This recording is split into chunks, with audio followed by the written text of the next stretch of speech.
Pada video kedua ini, saya akan menjelaskan rancangan struktur basis data yang akan digunakan pada website monitoring ruangan kelas.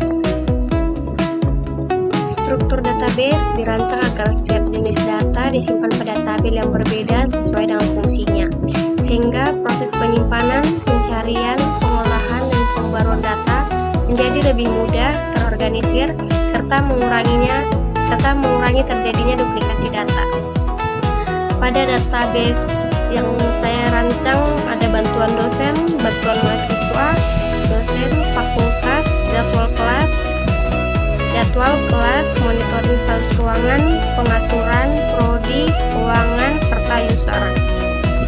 Pada bantuan dosen, tabel bantuan dosen berfungsi untuk menyimpan informasi bantuan atau panduan penggunaan sistem yang akan ditujukan kepada dosen. Isi tabel ini dapat berupa petunjuk penggunaan fitur, informasi mengenai prosedur tertentu, maupun dokumentasi yang membantu dosen dalam mengoperasikan sistem dengan lebih mudah.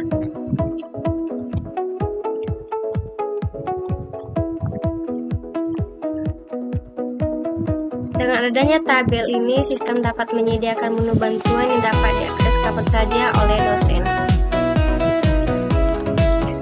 Lalu, untuk tabel yang kedua ada bantuan mahasiswa.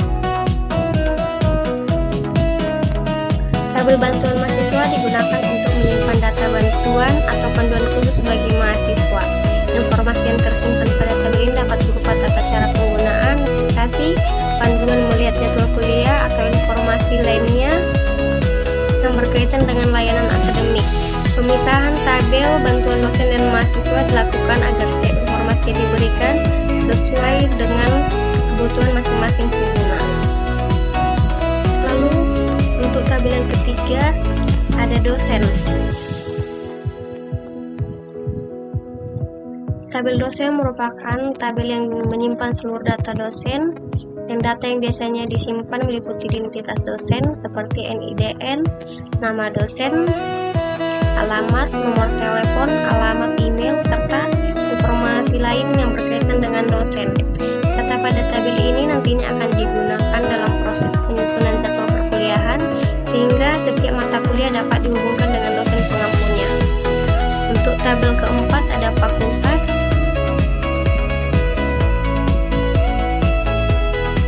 Tabel fakultas yang digunakan untuk menyimpan informasi mengenai fakultas yang terdapat pada perguruan tinggi. Setiap fakultas memiliki identitas tersendiri seperti kode fakultas, nama fakultas. Data ini menjadi dasar dalam pengelompokan program studi sehingga struktur organisasi akademik dapat tersusun dengan baik. Lalu untuk tabel berikutnya ada tabel jadwal. Tabel jadwal merupakan salah satu tabel utama dalam database karena berfungsi untuk menyimpan seluruh data jadwal perkuliahan. Informasi yang terdapat pada tabel ini biasanya ada ruangan, kelas, mata kuliah, jam mulai, dan lain sebagainya. Tabel ini memiliki hubungan dengan beberapa tabel lain seperti tabel dosen, kelas, dan ruangan, sehingga jadwal yang dibuat memiliki informasi yang lengkap dan saling terintegrasi. Lalu ada juga tabel kelas, menyimpan data mengenai kelas mahasiswa yang mengikuti proses pembelajaran. Data yang disimpan dapat berupa kode kelas, nama kelas, tingkat semester, serta informasi lain yang berkaitan dengan kelas tersebut. Data ini digunakan sebagai acuan dalam penyusunan jadwal agar setiap kelas memperoleh jadwal pembelajaran yang sesuai. Tabel monitoring status ruangan. Tabel ini digunakan untuk menyimpan informasi mengenai kondisi atau status penggunaan setiap ruangan. Status tersebut dapat berupa ruangan sedang digunakan, kosong, sedang dipinjam, atau dalam proses pemeliharaan. Dengan adanya tabel ini, pihak pengelola dapat memantau ketersediaan ruangan secara lebih efektif sehingga meminimalkan terjadinya benturan jadwal penggunaan ruangan. Lalu berikutnya ada tabel pengaturan. yang berfungsi untuk menyimpan konfigurasi sistem yang diperlukan agar aplikasi dapat berjalan sesuai dengan kebutuhan.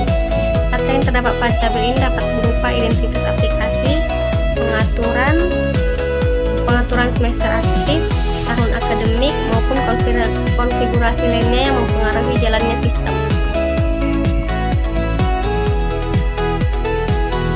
Berikutnya ada tabel prodi. Tabel prodi menyimpan data mengenai program studi yang berada di bawah masing-masing fakultas. Informasi yang tersimpan biasanya meliputi kode program studi. Data ini digunakan untuk mengelompokkan dosen, kelas, maupun jadwal yang berdasarkan program studi masing-masing. Untuk tabel ruangan digunakan untuk menyimpan data seluruh ruangan yang tersedia di lingkungan kampus. Informasi yang disimpan dapat berupa kode ruangan, nama ruangan, kapasitas ruangan, lokasi, dan data ini menjadi acuan utama dalam proses penjadwalan agar setiap kegiatan perkuliahan ditempatkan pada ruangan yang sesuai. Dan yang terakhir adalah tabel user. Tabel user merupakan tabel yang digunakan untuk menyimpan data akun pada sistem.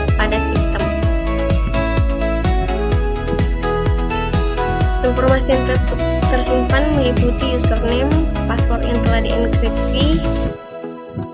Tabel ini berfungsi sebagai dasar proses autentikasi sehingga hanya pengguna yang memiliki akun yang dapat mengakses sistem sesuai dengan hak aksesnya.